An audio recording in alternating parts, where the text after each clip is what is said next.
So that's what Gaul did, Grandpa Niles said, pausing for a moment. He was one of the main war leaders after Crazy Horse. The warriors with him below the ridge were all very good marksmen. They hit a lot of soldiers. No one knows exactly how many, but a lot of them. He pointed at a truck. "Come on," he said, "let's go to the last sandhill."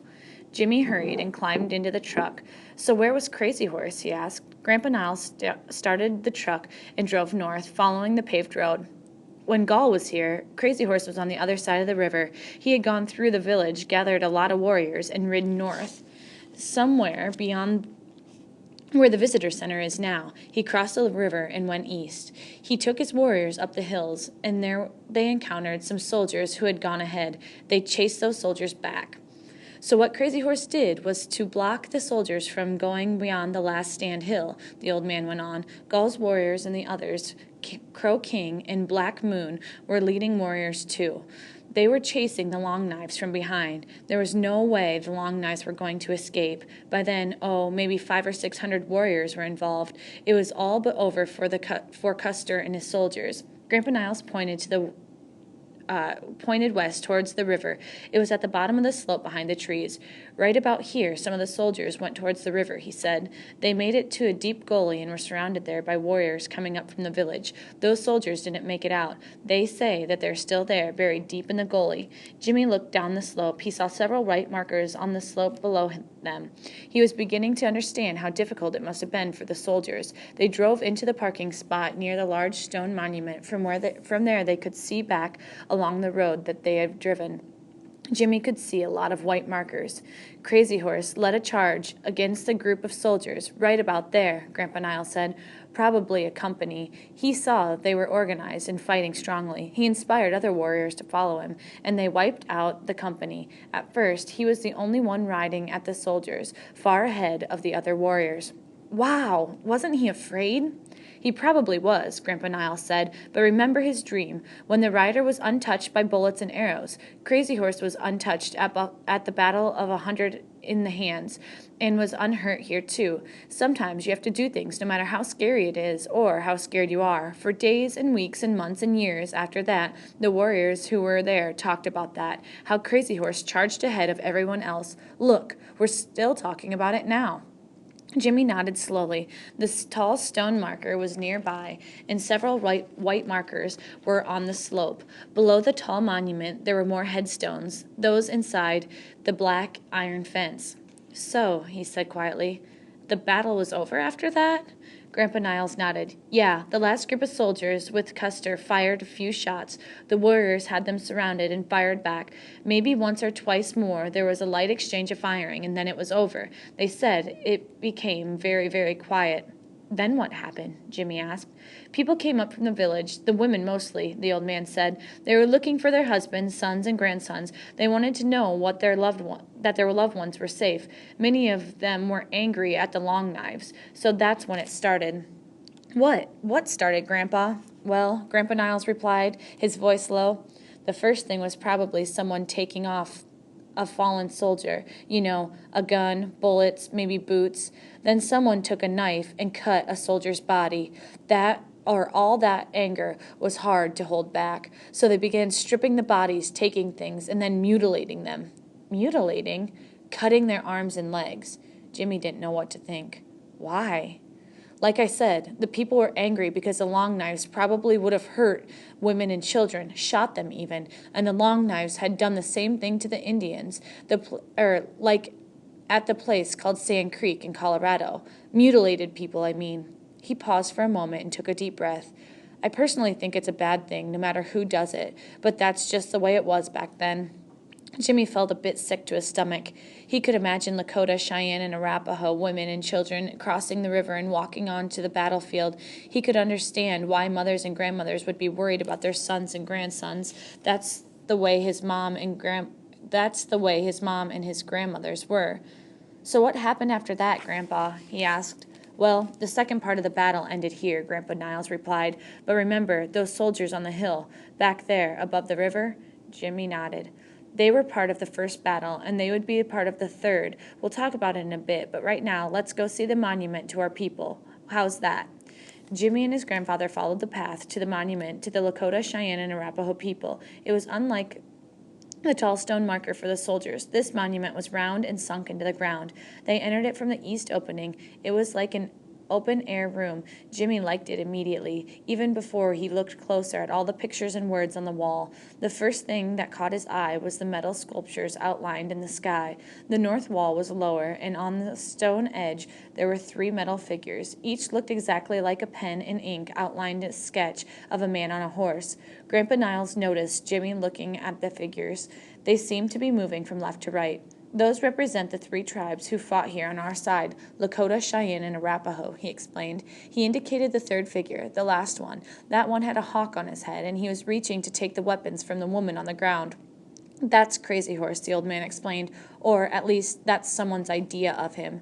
Jimmy pointed to the woman figure. Who's that? He asked.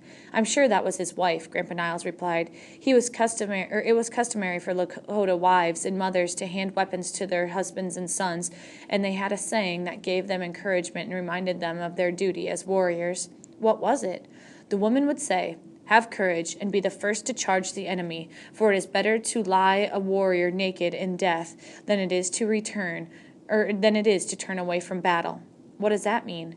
It means that the courage was the warrior's best weapon, that it was the highest honor to give your life for your people.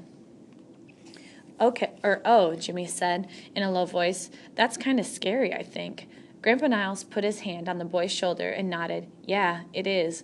But that's what being a warrior was all about, facing the scary things no matter how afraid you were. That's what courage is. And what's more, it doesn't happen only on the battlefield. You can have courage and face tough things that happen to you anywhere. Oh. Come on, Grandpa Niles said, pulling Jimmy's arm and pointing to the polished walls around them. Let's go look at those carvings and inscriptions on the panel. There were 12 thick granite panels on the walls inside the circular monument. All were nearly 4 feet high and just over 7 feet wide. They had images and words connected to the Battle of Little Bighorn. The words were from the warriors who had fought here, from the Lakota warriors in Cheyenne. The words of Wooden Leg, a Cheyenne warrior, were simple. We had killed the soldiers who came to kill us. That about sums it up, Grandpa Niles said quietly. The panel devoted to Crazy Horse also had words on it. They were not about fighting or battles. We did not ask you white men to come here. The Great Spirit gave us this country as a home. You had yours. We did not interfere with you. We do not want your civilization. Jimmy was a bit puzzled. I think that explains why he fought so hard, why he didn't want to surrender, Grandpa Niles said. He was fighting just as hard for those who had lived before as he was for those living at the time and those who would be born later. Like us? Exactly. Some of the other panels were about the enemies of the Lakota and Cheyenne, the Crow and the Arauca scouts who were with the long knives that day. They fought bravely too, asserted Grandpa Niles. They finished looking at the granite panels, lingering reverently at the panel devoted to Crazy Horse. They walked slowly out the west entrance and followed the stone-covered path. Crossing the road, they walked east of the visitor center and paused on a path leading to a long, sloping meadow. Jimmy looked towards the meadow and then turned to look down the slope towards the river. Why did the Long Knives attack our people? He asked. Well, Grandpa Niles said, there were a lot of reasons. The big reason was they wanted our land, so they had to get us out of the way, put us on reservations. In 1876, 2 groups of Lakota were still not on reservations. One was Crazy Horse's band, the other was Sitting Bull's. The other Lakota bands were at Fort Robinson in Nebraska, including Sangu, Kanju, and Ogallala. Their leaders, like Spotted Tail, Touch the Clouds, and Red Cloud, had already surrendered to the whites. Why did they surrender? Jimmy wanted to know. Grandpa Niles sighed deeply. Oh, the main reason was because they were afraid of the power of the whites. The whites had more guns and more bullets. They had big cannons. Spotted Tail and Red Cloud had traveled east to Washington, D.C. They saw the big cities of the whites, but the one thing that scared them most of all was how many whites there were. What do you mean? There weren't many of our people left by 1876, Grandpa Niles explained. Compared to the sheer number of the whites, there were probably 20,000 Lakota. At the same time, there were 25 million white people. Jimmy's eyes grew wide. So the Lakota leaders, like Spotted Tail, knew the odds were against us. It was like one cricket trying to fight off 1,000 hungry ants. Jimmy could actually see that. 1,000 ants against one cricket. He knew about ants. He knew how strong they could be just because there were thousands, even 10,000s in one colony. What about Crazy Horse and Sitting Bull? He asked. Did they know the odds? Grandpa Niles nodded. They did, but they also knew what surrendering would mean. It would mean giving up being free. It would mean giving up living the old way. It would mean Lakota people would be forced to accept the ways of the white men, so they believed it was better to resist them. That's why the battle happened along this river. The whites knew they were a symbol. The whites knew they were a symbol to other Lakota. Grandpa Niles continued. As long as Crazy Horse and Sitting Bull stayed free, they were dangerous. The whites were afraid that they might inspire other Lakota to leave Fort Robinson and fight. Many of them did that. They left and joined Sitting Bull and Crazy Horse here. Jimmy looked down the slope towards the trees beyond the river, which they could not see. Grandpa Niles saw that he was confused. Hey, let me finish the story of this battle, and then we'll go inside and grab a cold drink. Jimmy nodded. The last engagement. Soldiers on a hill. For the first time today, Crazy Horse felt tired. He lay on his belly and looked through his binoculars at the soldiers in the meadow. After the soldiers, running towards the north, had been all wiped out, he hurried back towards the soldiers who had been left surrounded. Through the glasses, he saw the barricades that had been hurriedly built. Another column of soldiers had ridden in to join those already on the hill. As far as anyone could tell, there were over 100 soldiers behind the barricades. Now and then, one or more would moan and scream in pain. Those were the wounded. They've been digging holes, too, Black Moon told him. Black Moon was the battle leader. His face was dusty and his clothes soiled, and dried blood splattered his arms.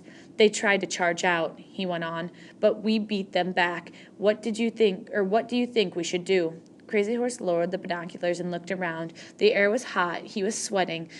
Though hundreds of warriors lay hidden around them, none could be seen. All we have to do is wait, Crazy Horse replied. Let the sun and the heat get to them. Make them do something stupid. We can rest and wait. Black Moon nodded. That seemed like a wise approach.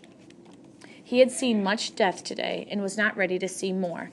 A young warrior scurried on the hands and knees through the grass and found Crazy Horse.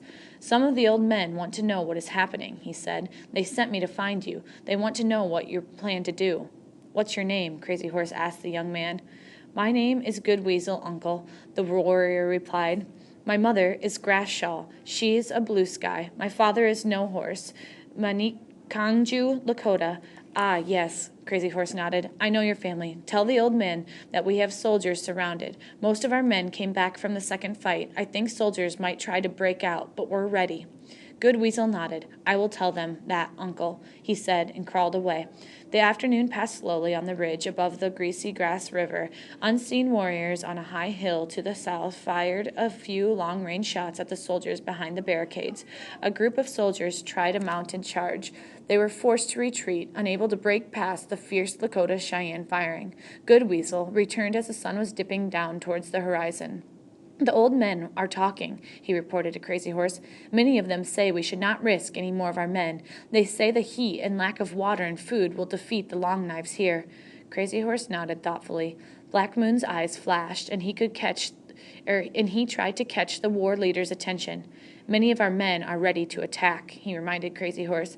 We are ready to die in defense of our people. I think it would take just one or two well-planned attacks to wipe out all those Long Knives.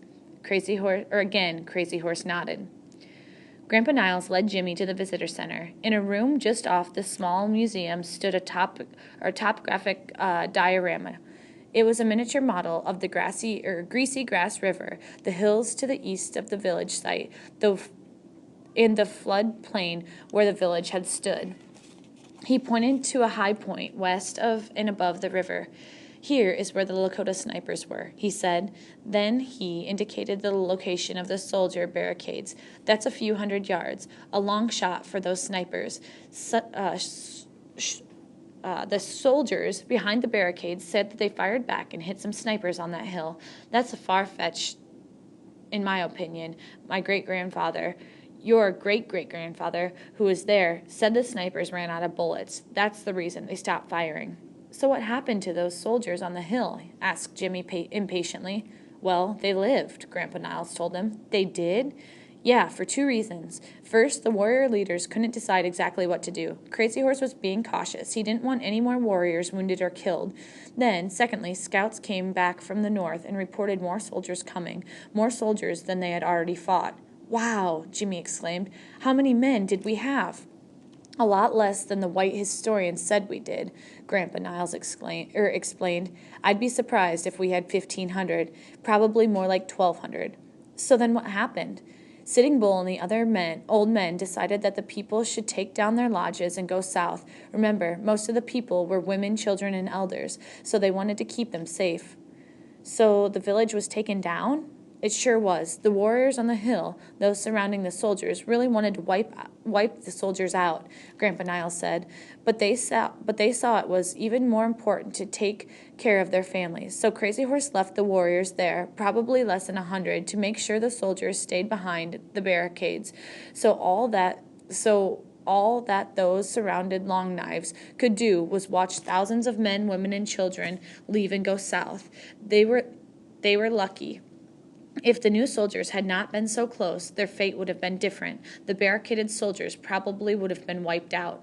Jimmy stared at the diorama, imagining a long column of people and horses, a column made of Lakota, a few Dakota and Nakota, Cheyenne, and a few Arapaho. He wished he had been there. That was the end of the third engagement, Grandpa Niles told him. That was the afternoon of June 26, 1876. That was how the Greasy Grass fight ended, it also known as the Battle of Little Bighorn. Somewhere in his mind, Jimmy could hear people shouting and guns firing. Grandpa Niles touched his grandson on the shoulder. Hey, he said, there's a teepee out back. Let's go see it. Maybe rest a bit before we head on. As it happened, the teepee was a real one. That is, it was made from a buffalo hide, but it did not rattle in the soft breeze like canvas lodges did. They sat inside, leaning against the replica Lakota chairs, also called backrests. Can we come back here next year? Jimmy asked hopefully. My thoughts exactly, Grandfather responded. Maybe we can make it a family trip. We can bring your parents and your grandma. Jimmy nodded and smiled. Looking through the door, they saw other people walking around and cars driving in and out of the parking lot. A lot of people come here, huh? Jimmy asked. Yeah, I think I read somewhere about 600,000 a year, Grandpa Niles told him. Wow, for reals? That's a lot of people, for sure. But you know what? I'll bet, except for a few Lakota, Cheyenne, Arapaho, Crow, and Arikara people come here too. No one has the connection to this place that you do. Because your great-grandpa was here? Yeah, but also because the Indian people here are our ancestors, because Sitting Bull was here, and Crazy Horse. Jimmy stared out the door, deep in thought. You've walked a lot of places in the past few days, Grandpa Niles reminded, places where Crazy Horse and our ancestors also walked. We occupied the same space that they did, saw the same kind of plants, heard the same kinds of birds. The only thing separating us is time. He waved his hand. Crazy Horse led a charge through here, and maybe where we're sitting, he pointed out. A Cheyenne warrior later said it was the bravest thing he had ever seen. That charge took out an entire company of soldiers, probably a big reason Custer's 5 companies were defeated. Jimmy nodded, again hearing the shouts and gunfires in his mind. The Greasy Grass fight happened 138 years ago, Grandpa Niles said. Crazy Horse and the warriors were not the only courageous ones that day. Mothers and grandfathers and old people in camp had to be brave too. You know what the message is they left for us? Jimmy shook his head. The message is, don't forget what happened here. Jimmy nodded. I won't forget, he promised resolutely. In the strange way, Jimmy felt like he was leaving part of himself behind when he drove out of the gates. He was determined to come back as often as he could. They ate lunch at the Trading Post Cafe across the road from the battlefield. It was full of tourists. Jimmy paid little attention to them. As he ate his buffalo burger, he relived the stories Grandpa Niles had told him. We have one more official tour stop to make, Grandpa Niles said. Where? Fort Robinson, his grandfather said.